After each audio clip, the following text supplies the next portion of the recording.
Então vamos nós. Vamos elevar o nosso pensamento a esse Pai de amor, a esse Pai de misericórdia. E vamos rogar a Ele neste momento. Senhor da vida, aqui estamos a vos rogar o vosso amparo, a vossa proteção, a vossa luz. Permita, Pai misericordioso, que os nossos amigos espirituais, que os nossos anjos guardiões e instrutores possam nos orientar, possam nos trazer a luz do entendimento, para que possamos, Senhor, caminharmos com passos fortes, firmes e seguros. Dá-nos, Senhor, o teu amor, dá-nos a tua paz, dai-nos, Senhor, a sua bênção, Senhor. E assim, Pai de infinita bondade, nós abrimos os nossos trabalhos de estudo, Senhor, pesquisa e educação da mediunidade. Nós deixamos aqui no YouTube para que vocês, aqueles amigos e companheiros, quem precisa estudar, deseja, que procure então ele e faça as inscrições para as nossas aulas presenciais. Caso contrário, pode adentrar e estudar as aulas também, a hora que puderem, de manhã, de tarde, de noite. Sempre teremos as aulas disponíveis para qualquer pessoa. Hoje nós vamos falar da visão. É um texto muito interessante que nós precisamos lê-las. Então, vamos entender. Todos nós temos a visão espiritual, a percepção.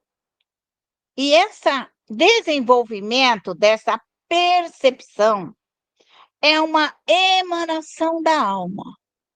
Toda vez que a gente se afasta do nosso corpo físico, quer com cochilo, quer durante o sono e quer na hora de concentração.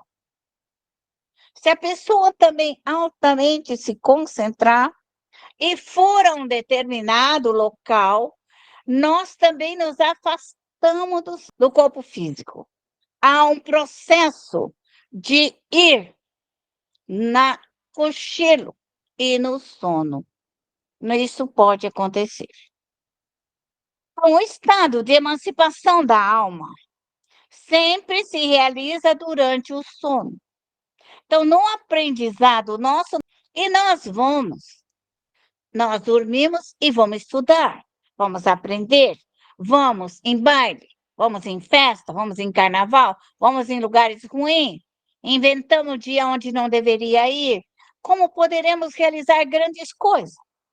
Conta algumas histórias que uma pessoa toda noite, ela trabalhava como servente, pedreiro no mundo dos espíritos.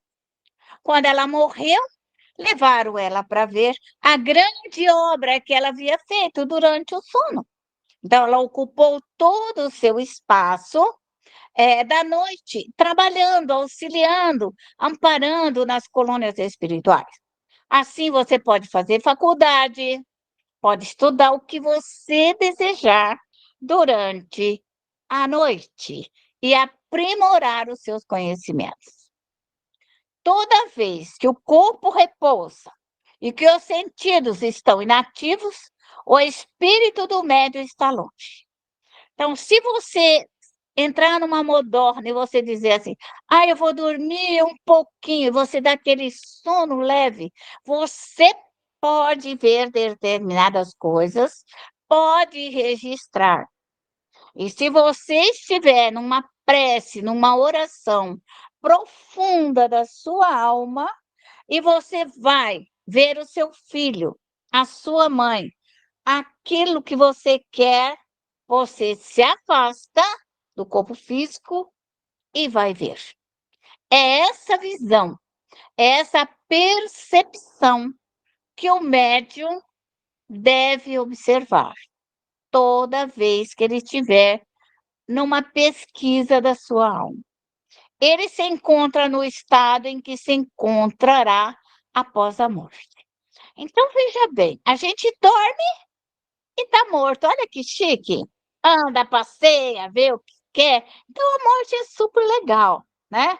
E que quando a gente volta, a gente lembra de alguns fatos, nós não lembramos de tudo, né? Nós lembramos disso, daquilo, algo que nos chamou mais atenção. Por isso, os sonhos, eles, você vê uma coisa, depois outra, são intercortados os nossos sonhos.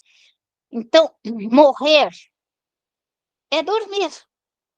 O momento da morte, nós vamos sentir aquele sono. Sabe aquele sono que a gente não segura, aquele sono de velório? Aquele sono que vai, você dorme, não sabe? Essa é a morte. Toda vez que nós formos morrer, nós vamos ter esse sono. E aí a gente acorda do lado de lá, tranquilamente. Mas quando nós estamos vivos, nós voltamos para o corpo correndo.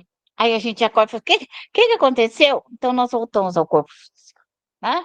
Na morte, existe essa libertação da alma, só que nós temos que entender, compreender que nós já estamos no mundo dos espíritos e que é hora de voltar para casa. É um processo natural da alma, o retorno ao nosso lar. Eu espero que vocês trabalhem bastante, comprem as suas casinhas lá do BNH, que é 6x6. Trabalhe, são 10.000 bônus horas para ter uma casinha bem petititica, um jardinzinho, bônus hora para você ter seus livros, sua biblioteca, para você ter o que você quer. Ainda não me contaram qual o preço de um carrinho voador, mas deve ser mais caro do que uma casinha do BNH. Então, vocês trabalhem, porque tudo que vocês quiserem comprar no mundo dos espíritos chama-se bônus horas. Horas de trabalho ao bem. Então, a prece é um trabalho ao bem? É. Essa hora de estudo é um trabalho ao bem? É considerado trabalho ao bem. Tá? É um aprendizado. Quando vocês morrerem, procure ter uma casinha lá com algumas margaridas, algumas coisinhas. Se você não comprar, você vai para um albergue, vai para uma colônia espiritual, vai ao cuidado de Bezerra, seu anjo guardião, seu preto velho, é que vão te albergar. Então, eu prefiro que vocês sejam bastante trabalhadeiras, bastante para nós solucionarmos a vida futura. Algumas pessoas estão aqui e já têm casa do lado de lá. Já existem as suas casas, já existem os seus lares, já tem para onde voltar. Mas nós que não temos, vamos trabalhar para comprar uma casinha bem bonitinha do lado de lá e mais dinheiro para comprar as florzinhas e as margaridas ainda. Pode o médium percorrer o espaço. A nossa mente, aonde está a minha mente, eu estou lá. Se a minha mente me leva lá no Rio de Janeiro, na casa da minha avó, eu estou lá. Se a minha mente me levar na França, eu estarei lá. Onde a minha mente me levar e eu ficar absorta, parada no tempo, e eu for lá, a minha mente está lá. Eu estou lá. O espírito tem uma liberdade de ver e registrar. Por isso que quando nós estamos longe, que a pessoa nos chama, nós levamos até um choque no processo de retorno ao corpo físico. Aí a gente apavora um pouquinho, né? O que foi? A gente não entende muito bem, porque nós estamos longe. Então, a nossa alma, ela é livre para ir e para voltar. E isso é muito importante, nós aprendermos essa liberdade do espírito. Para vocês será muito importante, a nível do futuro, a liberdade espiritual, de estar onde quer, de estudar, de aprender, de ter o conhecimento. E nós deixamos de sermos temerosas, porque se eu estou preocupada com a Eli, eu me concentro e eu vou ver se a Eli está boa. Aí eu chego lá na casa da Eli está feliz. Nossa, a Eli está ótima. Aí eu chego lá, sinto Eli constrangida, preocupada. Nossa, Eli está preocupada. Então, eu posso registrar os vivos e os mortos? Posso, posso. Vivos e mortos. Isto é um aprendizado da alma. É essa libertação, que muitas pessoas chamam de evidência, de percepção, de sensibilidade, e é isso que é. Nós vamos, observamos e voltamos. Encontrar-se com seus amigos e outros espíritos livres, encarnados como ele. Quer dizer, eu posso encontrar com vocês também. Se nós formos todos para uma escola, nós vamos nos encontrar também nas pesquisas, nos estudos, nas aulas, com os protetores, ouvindo palestras, instruções, orientações dos espíritos. Ao acordar, conserva uma lembrança das suas peregrinações, uma imagem mais ou menos exata que constitui o sono. Nós não vamos lembrar de tudo. Nós não vamos. Nós vamos trazer algumas lembranças. Mas se você perceber nos seus sonhos algo que não é bom, você analisa o seu sonho. Aonde você esteve? Aquele ambiente em que você esteve, você vai, você volta. Você vai, você volta, você precisa socorrer. Aí você sonha uma vez, sonha duas, sonha três, você para. Então, eu preciso socorrer. Eu preciso me libertar desses eflúvios, desses fluidos que ali me prendem. Eu preciso me desmagnetizar daquele local, daquela lembrança, daquele trauma, daquela fala, daquela conversa, daquele medo da minha infância. Então, o médium, à medida em que ele se esclarece, ele auto se liberta. Ele vai rompendo com as amarras do passado, com os traumas, com os faniquitos dele. Ele se liberta. Então, médium não tem que. Ai, minha mãe era brava, ai, minha mãe puxou meu cabelo. Toda hora eu lembro, minha mãe era brava. Poxa, a vida bendita mãe que te puxou os cabelos. Fala, mãe querida, eu vou apagar essa ideia de você puxar os meus cabelos. Foi muito bom quando você puxou. Mas agora eu não preciso, porque eu tenho que me ocupar com outra coisa. Então, porque quando é um trauma, aquilo fica, porque você não perdoou, porque você não rompeu e porque você está segurando aquela imagem desnecessária. Porque tudo que mãe faz, por mais brava que a mãe seja, sempre ela ama os filhos. Pai também. Então, se é uma lembrança mais triste do que essa, você apaga. Mas, meu pai me batia. Mas por que te batia? O que é que você fazia além né? Então, pede desculpa, pede perdão, apaga os traumas. Para que colocar numa sacola para voltar para o mundo dos espíritos com coisas desnecessárias? Aí chega lá, você vai fazer terapia depois de morta, porque você não pediu perdão aqui? Para, ainda vai incomodar os terapeutas no mundo dos espíritos. Chega lá, estou fazendo terapia. Para com isso, arranca tudo, joga fora, seja feliz, muito feliz. Nós tivemos o pai que merecemos, a mãe que merecemos, os irmãos que merecemos, o marido que merecemos e a esposa que merecemos. Eu sinto muito, mas vocês escolheram, então sejam felizes com o que tem. Melhora, modifica, pinta, e aí nós vamos fazer as coisas ficar bem melhores do que são.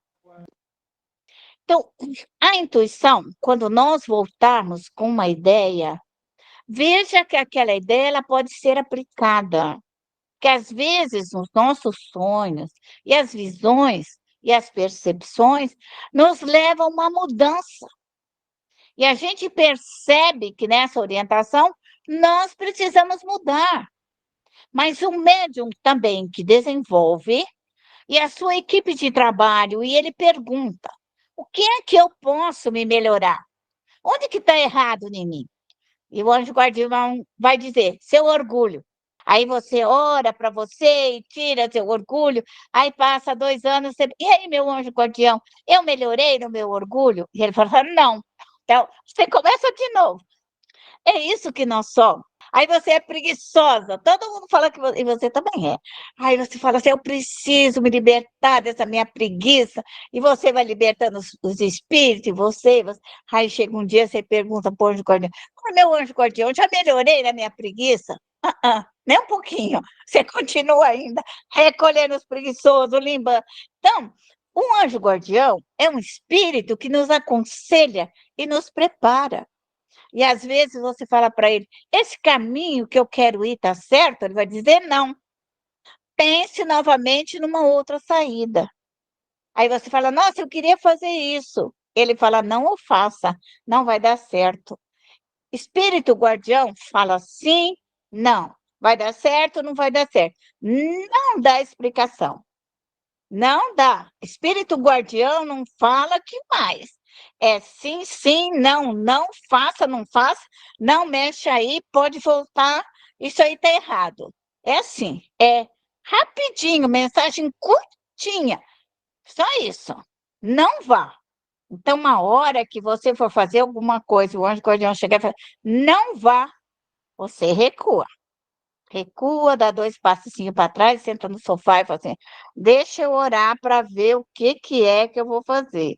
Aí você pensa assim: eu vou lá e vou falar, fulana, pá, pá, pá, pá, pá, pá, vou educar ela.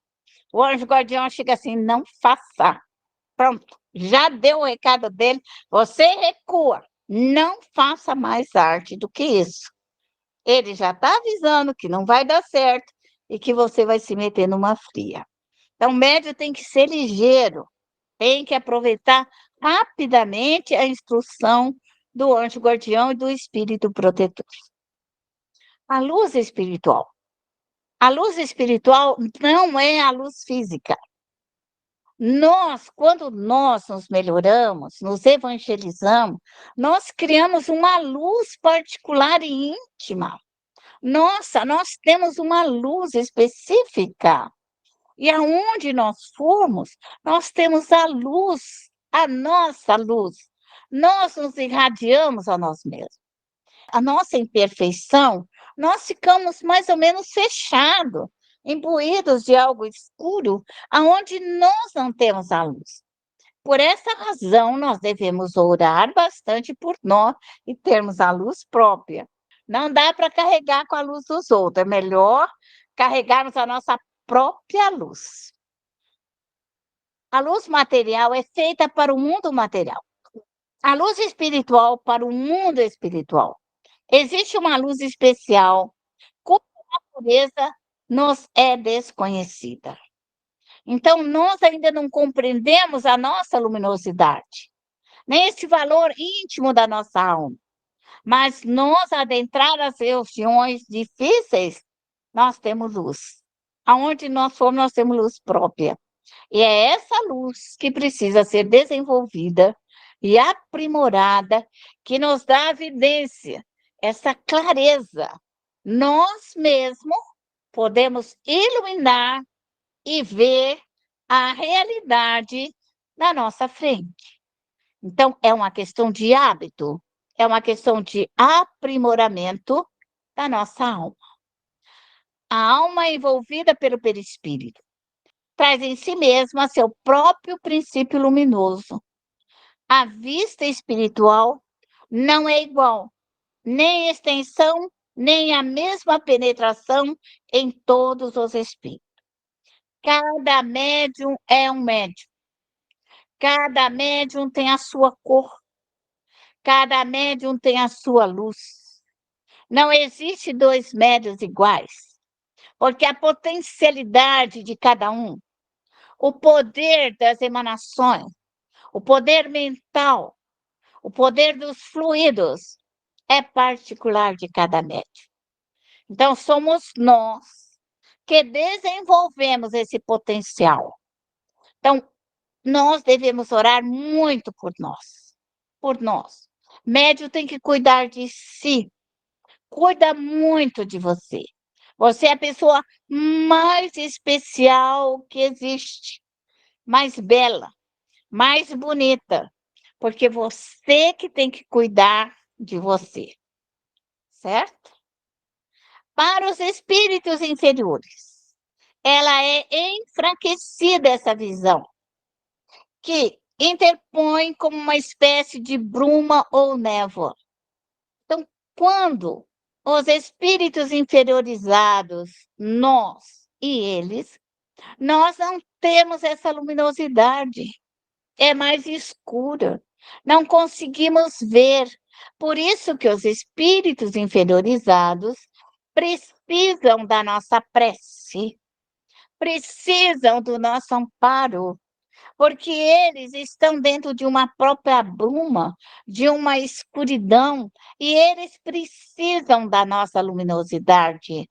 E é por isso que os espíritos, amigos e benfeitores, caboclos, índios, pretos velhos, pais, mães, tios, avós, familiares, toda a nossa equipe de trabalho, ela socorre as almas sofredoras, porque elas estão numa espécie de escuridão mental pela sua própria vibração, quer de tristeza, quer de angústia, quer de depressão, quer de ansiedade, e elas não conseguem sair.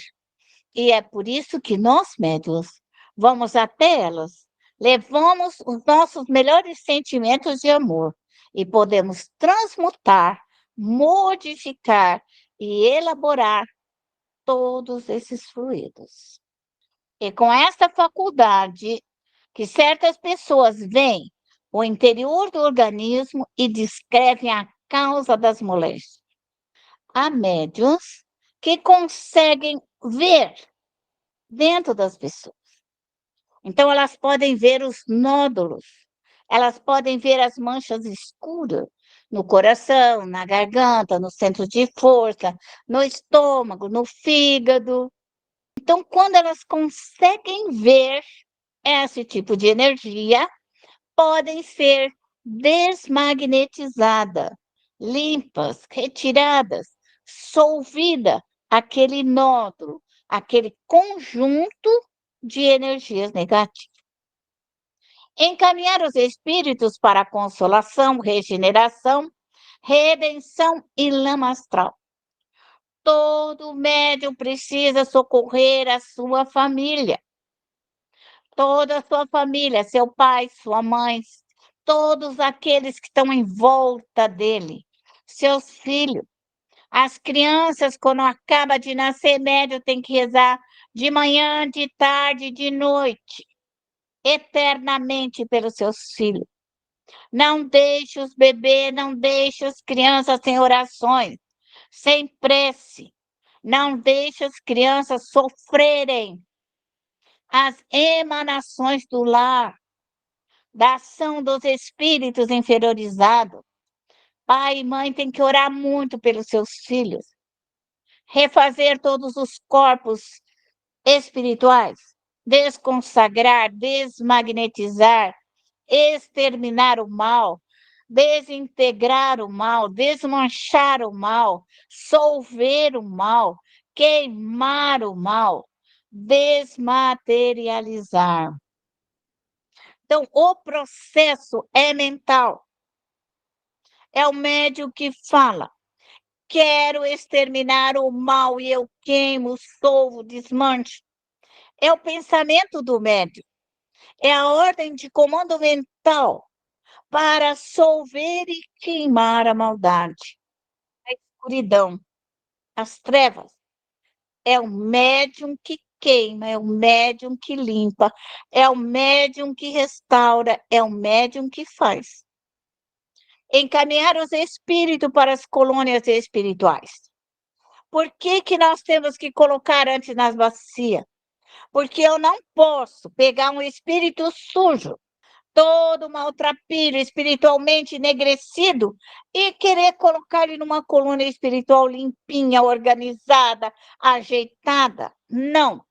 Eu primeiro coloco nas nossas bacias, coloco no nosso local de limpeza, nossa casa de reparo, nosso local de ajuda, até que tire toda aquela sujeira, todo aquele fluido negativo. Então, ele está apto para ser levado para uma colônia espiritual de tratamento. Dá muito trabalho. Quem já leu a obra de André Luiz vê que os espíritos chegam lá e ficam deitados lá na grama, e aquele povo dando passe para ver se acorda. Então, o nosso trabalho é não dar trabalho para as colônias de atendimento, para os hospitais, para os pronto-socorro, educandários, aonde você mandar os espíritos, as escolas disciplinares, os espíritos têm que ir organizados. Nós não podemos pegar com casca e tudo e levar para um hospital espiritual de primeira linha. É impossível algo desse jeito. O espírito tem que ir limpinho para fazer o seu tratamento. Estou falando fluidicamente. Mas se você quiser dar um banho nele de água salgada, água doce, quer passar ervas, plantas, você pode passar. Contanto que ele não incomode no mundo espiritual quando ele chega lá. Chega lá e o espírito vai dizer, obrigado por você ter trazido fulano limpinho. É como chegar com sujo imundo na porta de um hospital e querer que o médico vá atendê-lo. Né? Tem que dar um banho, tem que fazer uma limpeza, tem que cortar os cabelos, as unhas, preparar para poder fazer uma cirurgia ou um atendimento. Então, é isso que nós devemos. Não leve os espíritos de qualquer jeito para as colônias espirituais. Coloque-os na bacia, regeneração, redenção, lama astral, até que possam estar aptos para serem atendidos. Médio especialmente comprometido com a lei divina, portanto, a menos que tenha vindo em missão, muito pouco provável, não deixe que o orgulho e a vaidade te façam mais endividado. E ainda, vigiai e orai. Trabalhai muito, desinteressadamente sempre. Faça o bem. Nosso trabalho é evangelizar a terra, mas vamos começar pelo nosso lar, que é a menor célula de atendimento e de trabalho. O nosso lar é a nossa família. Ok?